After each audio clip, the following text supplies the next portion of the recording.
truffe online, tra i reati in aumento in provincia di Venezia negli ultimi 3 anni. Il dato reso noto dai Carabinieri durante la cerimonia dei 208 anni dalla fondazione del Corpo.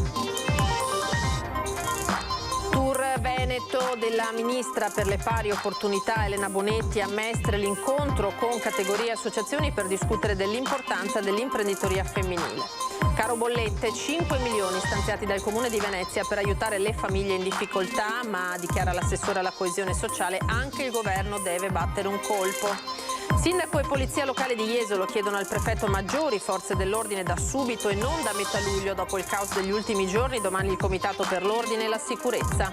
Il presidente della Commissione Industria al Senato, Girotto, ha presentato un'interrogazione su legalità e sicurezza nel mondo del lavoro in Veneto. Nel mirino anche diversi lavori realizzati grazie al superbonus.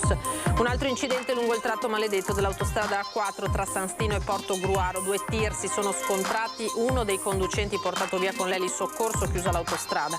Oltre 7.000 partecipanti provenienti da 30 nazioni a bordo di 1.797 barche. La voga lunga di Venezia è tornata ai livelli pre-pandemia.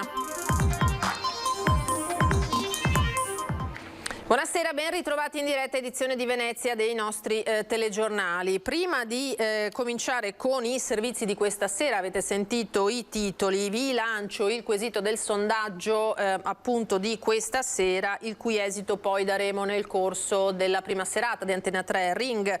Parliamo di salario minimo, introdurlo anche in Italia, se siete favorevoli 0422 1626 691, se invece siete contrari 0422 1626 690 e come detto poi quello che sarà il risultato lo dibatteremo nel corso di Ring in prima serata su Antena 3.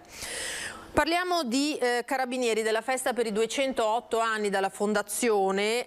I maltrattamenti in famiglia e le truffe online risultano, secondo il bilancio dell'Arma, tra i reati in maggiore aumento in provincia di Venezia negli ultimi 3 anni. Il dato, come detto, reso noto in mattinata. Durante la pandemia i reati commessi in provincia di Venezia sono calati del 20%. Viceversa, con l'allentamento delle misure anti-Covid si è registrato un aumento del 14%. Complessivamente, quindi, il calo di reati negli ultimi 3 anni è del 6%. Il dato è stato reso noto alla cerimonia per i 208 anni di fondazione del Corpo dei Carabinieri, che dopo 2 anni di stop per coronavirus è tornata a celebrarsi in presenza nella sede del Comando Provinciale dei Carabinieri di Venezia in Campo San Zaccaria. Abbiamo un aumento sensibile della violenza di genere e questo preoccupa perché chiaramente all'interno delle mura domestiche ci sono episodi anche gravi di violenza familiare. E poi dopo c'è comunque lo spaccio di sostanze stupefacenti, che è un fenomeno che purtroppo è sempre dilagante, preoccupa e sempre più spesso anche le fasce più giovanili. Il più 20% di maltrattamenti in famiglia e di atti persecutori spicca tristemente nel bilancio di questi 3 anni, assieme ad un dato contraddittorio, un incremento del 7% delle rapine a fronte di un sensibile decremento dei furti, meno 14,6%. C'è però un altro dato che risalta particolarmente, l'aumento del più del 42% delle truffe online, dovuto anche al sensibile utilizzo del commercio via internet durante la pandemia. C'è poi il capitolo della lotta alla criminalità organizzata. Richiamo alla memoria l'indagine, l'operazione Papillon di fine novembre, inizi dicembre del 2021, che ha portato all'applicazione di 39 misure che riguarda ovviamente la cosiddetta ricostituzione della mafia del Tronchetto e di tutte quelle reati che erano un po' tipici di quel periodo. Tour in Veneto per la Ministra per le Pari Opportunità Elena Bonetti, a Mestre l'incontro con le categorie e le associazioni per discutere dell'importanza dell'imprenditoria femminile. Sono ancora troppe le donne che devono scegliere tra lavoro e famiglia e i nomi maschili continuano ad apparire ai vertici delle principali società. Temi prioritari da affrontare per la Ministra Elena Bonetti, che oggi a Mestre ha incontrato le categorie. Abbiamo parlato di imprenditoria femminile, della qualità anche dell'esperienza imprenditoriale femminile in questo territorio e delle nuove sfide che istituzioni e imprese insieme devono affrontare per il Paese. È in quest'ottica che come governo stiamo lavorando e abbiamo lavorato nell'ambito dei fondi a sostegno dell'imprenditoria femminile per il PNRR e il grande incentivo e investimento sull'impresa come opportunità di sviluppo e di lavoro anche non solo per le donne ma per tutto il Paese nell'ambito del Family Act. Un pacchetto, oggi divenuto legge, con investimenti nei servizi territoriali, come asili nido o infrastrutture sociali, congedi di paternità e maternità paritari e supporto alle donne lavoratrici, anche con un sostegno per i servizi domestici ed educativi territoriali. È stato pubblicato il bando Riparto da 50 milioni di euro, da destinare alle imprese perché sostengano e favoriscano il rientro delle donne al lavoro dopo la maternità.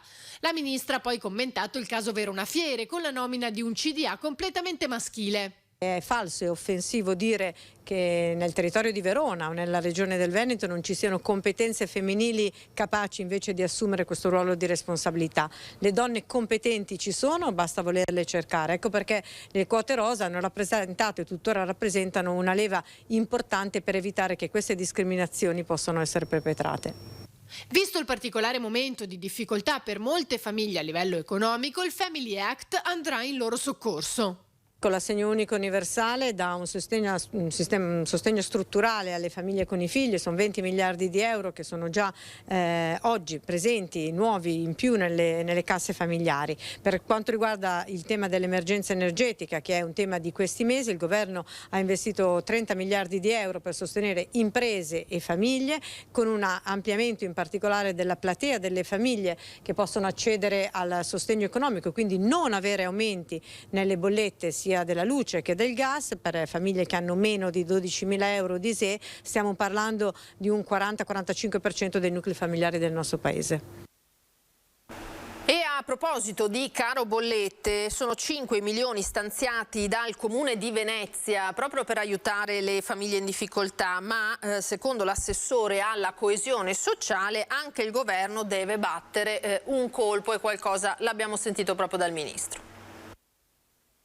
La ripartenza è utile anche perché se avessimo avuto la combinazione chiusura della città, chiusura dei posti di lavoro e aumento del costo della vita, avremmo vissuto veramente una situazione quasi esplosiva dal punto di vista sociale. Quindi la ripartenza in questo senso aiuta molto, che le famiglie tornino a lavorare e vedere un reddito è fondamentale. A Venezia tutto è ripartito, lo confermano le presenze turistiche, ma se da un lato c'è un rientro in termini economici e il lavoro per molti è tornato come ai tempi pre-Covid, dall'altro bisogna fare i conti con gli aumenti caduti a pioggia sulle famiglie, dal gas alla benzina. Cifre da capogiro che rischiano di mettere nuovamente in ginocchio chi piano piano è riuscito a rialzarsi dopo la batosta del Covid. In particolare pensiamo alle utenze, gas e energia elettrica stanno avendo appunto dei valori ormai fuori da ogni previsione qualche anno fa. Quindi questo ci interroga moltissimo come anche amministrazione lato sociale per far sì che si accompagnino quelle famiglie che già erano in sofferenza durante il Covid e che non si sono ancora pienamente rialzate in questo momento difficile. Di pochi giorni fa anche l'annuncio di un aumento sulla tassa dei rifiuti. Abbiamo stanziato 5 milioni di euro per un piano biennale di accompagnamento delle famiglie, sapendo che poi i comuni non hanno la ricetta per ogni problema, ma servirebbe un maggiore impegno statale per comprimere i costi dell'energia e anche i costi della benzina, perché mediamente noi usiamo la macchina per andare a lavorare, non la usiamo più o poco per il tempo libero, visto che è sempre meno. Ecco, a sapere che oggi un pieno costa il 20, il 30% in più rispetto solo a qualche mese fa, ovviamente incide moltissimo nel bilancio familiare, specie di quelle famiglie che usano la macchina appunto per lavorare. Quindi siamo molto preoccupati ma anche molto attenti in tal senso e siamo pronti a fare la nostra parte, sperando che appunto che possa essere sufficiente, ma pronti anche a rafforzare eventuali interventi. Ora veniamo alla cronaca di questo fine settimana. A Jesolo, sindaco e polizia locale chiedono al prefetto maggiori forze e controlli fin da subito e non dalla metà di luglio, dopo il caos con l'alcol, le risse appunto di questi ultimi giorni. Domani il Comitato per l'Ordine e la Sicurezza. Risse, caos, vandalismi, schiamazzi. L'estate jesolana è entrata nel vivo con quanto ne consegue. Nel weekend appena trascorso, infatti, il lavoro delle forze dell'ordine per garantire la sicurezza è stato notevole. Nel lungo ponte del 2 giugno è venuta giù tantissima gente, per fortuna, e per cui ci siamo trovati come ci trovassimo di fronte ad un altro Ferragosto. Per cui le chiamate di intervento delle più disparate, dai problemi di passi carrai, dai rumori, dagli schiamazzi, dalle feste private, dalle soste selvagge al problema della sicurezza e dell'ordine pubblico, ci hanno sempre visti protagonisti, insomma.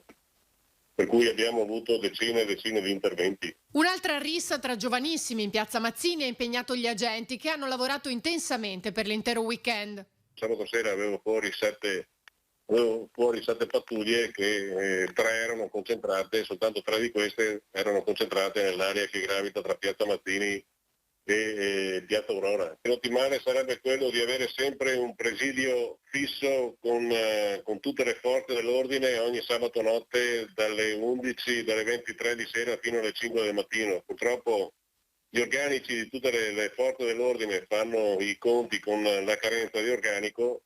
So che domani mattina tra l'altro abbiamo anche un comitato per l'ordine e la sicurezza pubblica e domani mattina speriamo di avere dal prefetto anche i numeri per poter portare avanti la stagione, ma già gli anni scorsi ci insegnano che per quanto riguarda la Polizia di Stato gli aggregati arrivano sempre a luglio, mentre per i carabinieri arrivano un po' prima. La richiesta del sindaco al prefetto sarà infatti quella di fare arrivare da subito più forze dell'ordine, altrimenti la situazione potrebbe degenerare. Come polizia locale avrei bisogno di almeno un centinaio di uomini, ma purtroppo stiamo lentamente cercando di rimportare l'organico del corpo, però dobbiamo far fronte a quelle che sono i limiti di spesa di assunzioni che purtroppo non sono liberi perché sono vincolati alla spesa di personale. Per cui anche se il comune volesse dire prendo un po' di soldi per l'assunzione di personale, queste incontrano i limiti di facoltà assunzionarie e la stessa cosa anche per le altre forze dell'ordine. Per ora il primo cittadino non pensa ad un'ordinanza anti-alcol, vista la riapertura delle discoteche dove le persone saranno controllate direttamente, ma se non dovesse bastare, dice, la firmerò lunedì prossimo. Continuiamo a parlare di legalità e sicurezza, ma nel mondo del lavoro in Veneto. Rispetto a questo tema, il presidente della Commissione Industria al Senato, Girotto, ha presentato un'interrogazione. Nel mirino ci sono anche diversi cantieri legati al superbonus. Sviluppo e progresso non possono avvenire a danno dei lavoratori o dell'ambiente. Per questo il senatore Gianni Pietro Girotto di San Donà di Piave, portavoce del Movimento 5 Stelle in Senato e presidente della Commissione Industria a Palazzo Madama, ha presentato un'interrogazione specificatamente sulla situazione del Veneto a partire dalla sicurezza dei lavoratori. Il fatto che lei abbia presentato l'interrogazione proprio per il Veneto significa che c'è un caso Veneto per quello che riguarda la sicurezza sul lavoro? Ma semplicemente il Veneto è tra i primi usufruttori del superbonus, quindi a livello di numeri sì, e ci sono parecchie casi purtroppo assolutamente non positivi di non rispetto delle regole. In Veneto, nei luoghi di lavoro, sostiene Girotto, si riscontrano ancora troppe situazioni di illegalità ed è questo il motivo che lo ha spinto a presentare un'interrogazione in merito. Il provvedimento del superbonus ha determinato un enorme aumento nel numero di aziende nuove che si sono costituite, non sempre con tutti i crismi di responsabilità, quindi su questo andremo a verificare. In più chiederemo ai carabinieri un ulteriore aiuto, anche oggi hanno evidenziato che stanno girando per i cantieri, per i controlli, quindi c'è il settore edile e poi c'è il settore ambientale che è estremamente importante perché il Veneto purtroppo ha parecchi record negativi di mancata tutela ambientale. Altro incidente lungo l'autostrada A4, uno scontro questa mattina tra camion. La settimana inizia con l'ennesimo incidente stradale lungo il tratto maledetto dell'autostrada A4 nel nodo di Porto Gruaro San Stino di Livenza, che stamane è stato chiuso in direzione Venezia poco dopo le 7 a causa di un tamponamento tra due mezzi pesanti. Una persona è rimasta incastrata in uno dei due mezzi coinvolti. Il conducente del tir è stato estratto e trasferito all'ospedale di Mestre con l'elisoccorso. Sul posto sono giunti anche i sanitari del 118, i vigili del fuoco, il personale di Autovie Venete e i mezzi di soccorso meccanico. Poco prima dell'impatto tra i due auto articolati erano stati segnalati rallentamenti e code a tratti per il traffico intenso. Chiuso anche l'allacciamento del bivio A4-A28 in missione verso Venezia. 7.158 partecipanti, 1.797 barche provenienti da 30 nazioni, sono i numeri della Vogalonga di Venezia. Un grande colpo d'occhio nella cornice più bella del mondo. La Vogalonga è tradizione, venezianità e amore per questa città e i numeri lo dimostrano. Tanti partecipanti, tanto entusiasmo Neanche il lockdown era riuscito a fermare la Vogalonga, che nel 2020 aveva comunque voluto onorare l'appuntamento in forma virtuale. Ma ora, finalmente, migliaia di partecipanti provenienti da 30 nazioni, dall'America all'Europa, dall'Africa all'Asia e all'Oceania, hanno potuto remare lungo i 33 chilometri previsti dal percorso. Quasi 1800 imbarcazioni, più di 7000 vogatori e tutto il popolo del remo in festa che può ripercorrere finalmente il percorso della Vogalonga, gioendo di questa giornata e assaporando il gusto della laguna e dello sport e diciamo dell'unità nel remo.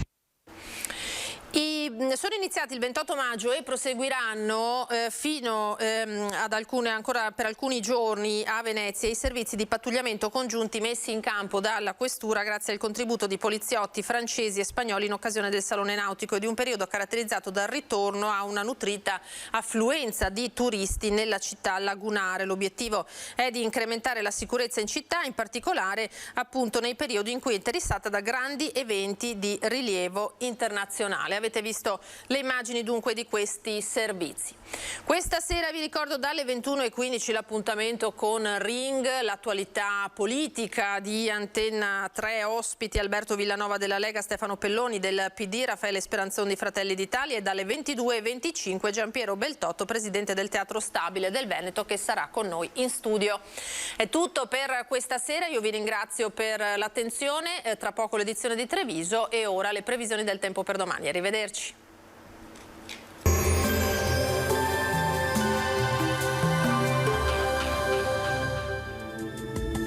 Benvenuti al meteo. L'alta pressione africana cede parzialmente e questo causerà un aumento dell'instabilità sul nostro territorio. Vediamo il dettaglio di martedì 7 giugno. Sul Veneto al mattino alternanza di nuvole e rasserenamenti, con il passare delle ore precipitazioni sparse e intermittenti che si verificheranno in vari momenti e che entro fine giornata avranno interessato un po' tutte le zone a più riprese. Temperature stazionarie o al massimo in lieve e locale calo, minime tra 15 e 18 gradi, massime comprese invece tra i 26 e i 30 gradi all'incirca. Ci spostiamo ora sul Friuli Venezia Giulia, anche qui la giornata sarà caratterizzata da un'evoluzione incerta. Buono inizialmente, a seguire cielo nuvoloso con qualche temporale che potrebbe essere anche di forte intensità. Temperature minime sui 16-20 gradi, massime sui 27-30 gradi. Infine diamo uno sguardo alla situazione del Trentino Alto Adige, dove avremo poche novità, lo vedete, tempo perturbato con frequente instabilità già in mattinata, fenomeni anche forti nel pomeriggio. Temperature minime intorno ai 16 gradi, massime infine sui 26 all'incirca. Dal meteo di Antenna 3 per ora è tutto, grazie per l'attenzione, arrivederci.